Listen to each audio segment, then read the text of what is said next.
Good morning. Welcome to One Baha'i, that regular show where I just sit back and share a few personal thoughts about the Baha'i faith. There are some people in history who fill me with awe and wonder.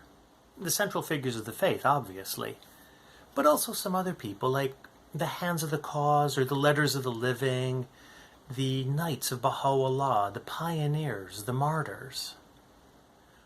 One man stands out for me.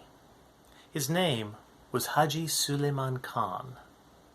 Many of us are familiar with the story of his martyrdom and the story of the candles. But what stands out for me is a service that he performed in his life that transformed Baha'i history. You see, Haji Suleiman Khan must have been a well-off, well-respected individual. He certainly was connected to people of importance in the government. One day, early in July 1850, he was in Tehran when he received the news that the Bab had been sentenced to execution. As a Babi, he must have been devastated. He must have been grief-stricken at the thought of this. But rather than sit back and await the news of this tragedy, he decided to do something about it.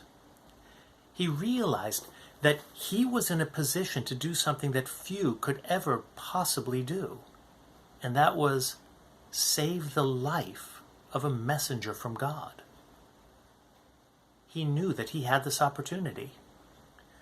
So he got a horse and rode. He must have ridden as if his life depended on it. Well, in some ways it did.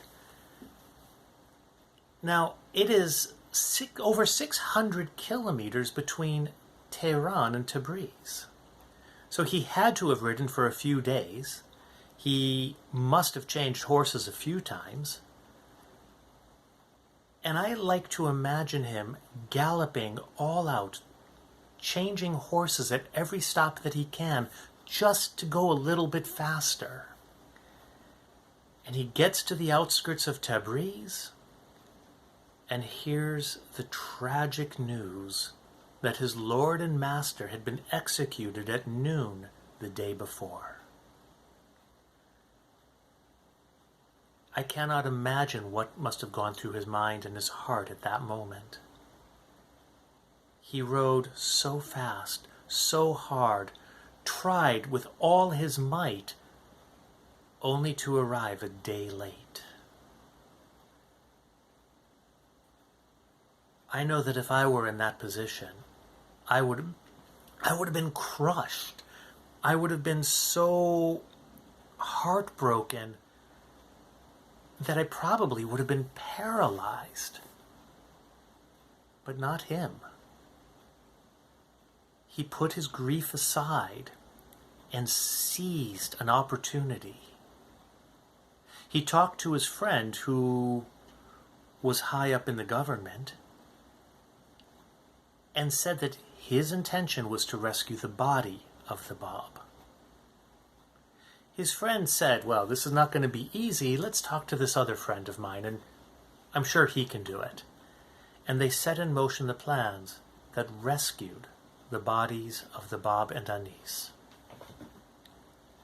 Haji Suleiman Khan, at a moment of absolute devastation in his life, put that aside. And because of that flexibility and that detachment of his, today we have the Shrine of the Bab.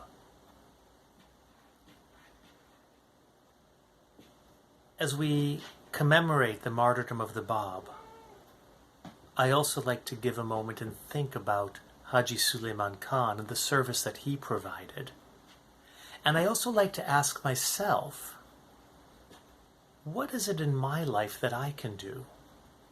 If I am grief-stricken, how can I put that aside and turn that moment into an opportunity? Thank you very much for joining me today.